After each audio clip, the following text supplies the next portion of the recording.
Throngs of Puerto Ricans waving flags, balloons and homemade banners gathered at Port Everglades on Tuesday to greet a massive cruise ship carrying more than 3,300 hurricane evacuees from the Caribbean. As a boombox blasted salsa beats and Luis Fonsi's summer hit Despacito, a long parade of evacuees from Puerto Rico and the U.S. Virgin Islands set foot on the mainland, and the crowd erupted in cheers of "Puerto Rico se levanta, Puerto Rico is rising." Some evacuees were tourists who had been stranded on the island, but many were longtime residents fleeing the only home they had ever known. Hundreds were frail, many in wheelchairs. Others pushed strollers and carried young children, shih tzus, cats, exotic birds, even a hamster. Diana Torres, 69, who had left her flooded apartment in the Puerto Rican town of Guaynabo, beamed as she hugged her older sister, Yema Escobar, who lives in Miami. "Thanks to God we're here," Torres said as she weaved through the crowd with her children, grandchildren and pet cockatiel, Rio. It was a bittersweet moment. 2 weeks after Hurricane Maria tore through Puerto Rico as a Category 4 storm, ripping roofs off homes and wiping out the island's electric grid and air traffic control system, she was happy to be on safe ground and reunite with family. Yet, like many, she wondered if and when she would ever return home. Rebuilding the island inhabited by 3.4 million U.S. citizens will mean massive federal assistance, or the likelihood of a mass exodus more extreme than the one Hurricane Katrina set off from New Orleans more than a decade ago. Puerto Rico Gov. Ricardo Rossello warned last week that without a comprehensive relief package from the federal government, large numbers of residents could seek refuge in mainland states such as New York, Florida, and Texas. "You're not going to get hundreds of thousands of Puerto Ricans moving to the States, you're going to get millions," Rossello said at a news conference. "You're going to get millions, creating a devastating demographic shift for us here in Puerto Rico, a brain drain. Those scrambling to get off the island said conditions had become too extreme to stay. Things are very bad in Puerto Rico. There is no water, no power, no gas. They don't know when they are going back," Escobar said as she watched islanders disembark the huge adventure of the seas cruise ship. Nivea Ribas, a 57-year-old physician-neurologist in Miami who waved a small Puerto Rican flag as she waited for her 85-year-old mother to arrive in a wheelchair, said she worried the island would be uninhabitable for many elderly residents for a long time. She may have to live her last years out of her country, Ribas said of her mother, who has diabetes and depends on insulin. "We hope after 6 months, when the power and hospitals are running, we can see if she can return. As a Puerto Rican, I will tell you, she will definitely like to spend the rest of her life on the island." Many evacuees said they hope to return whenever the islands restore power and water, and rebuild homes and schools.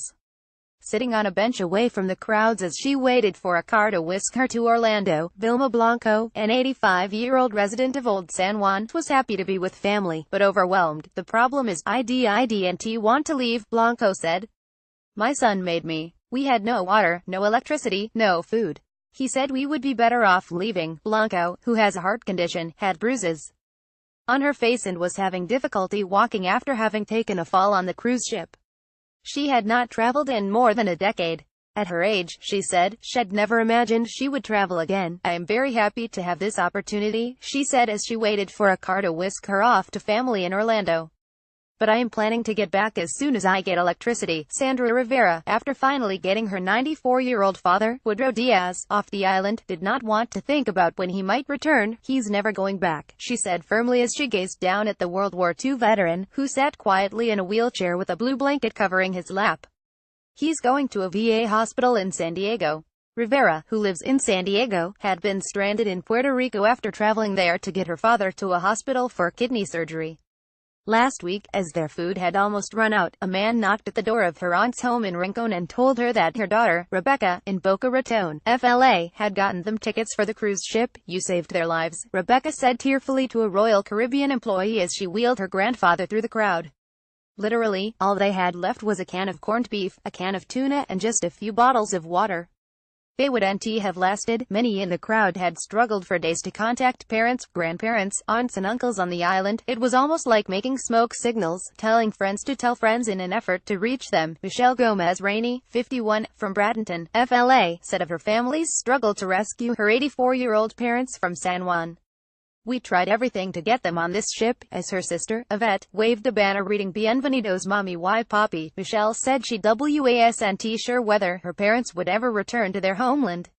Her mother has chronic obstructive pulmonary disease and requires oxygen. "We don't know if they will be able to go back," she said. "They loved their island, but they were desperate.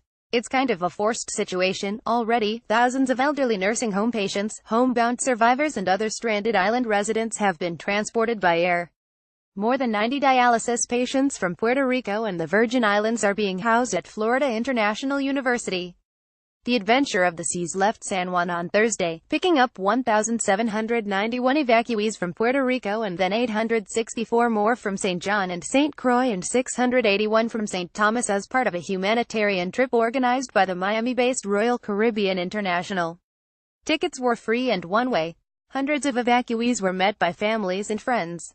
Others boarded buses to airports that would whisk them to family as far afield as Texas, New York and Utah. Florida Gov. Rick Scott announced Monday that he was opening 3 disaster relief centers to assist Puerto Rican families displaced by Hurricane Maria, at Orlando International Airport, Miami International Airport and the Port of Miami. The centers, which opened Tuesday morning, are staffed by state employees, the Federal Emergency Management Agency, the Red Cross and Catholic Charities. Puerto Rico is absolutely devastated and so many families have lost everything, the Republican governor said in a statement.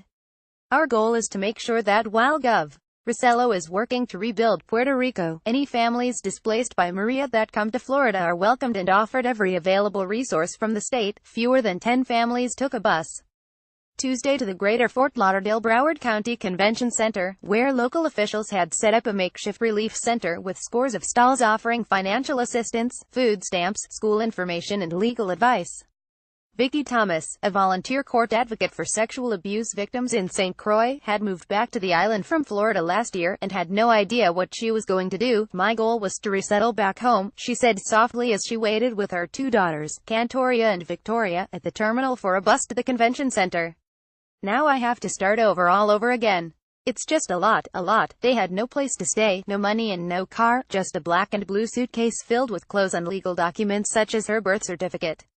Thomas worried about her dog, Royalty, whom she had left with neighbors. Inside the convention center, Gustavo de Jesus, 42, a self-employed electric technician from Bayamón, Puerto Rico, and his partner, Deborah, filled in paperwork to enroll their 12 and 13-year-old sons in the Broward County school system. Back home, their school was destroyed, and they had no idea how long it would take to rebuild. I didn't want them to lose the entire semester, Deborah said, noting that one son had Asperger's syndrome and the other had attention deficit disorder.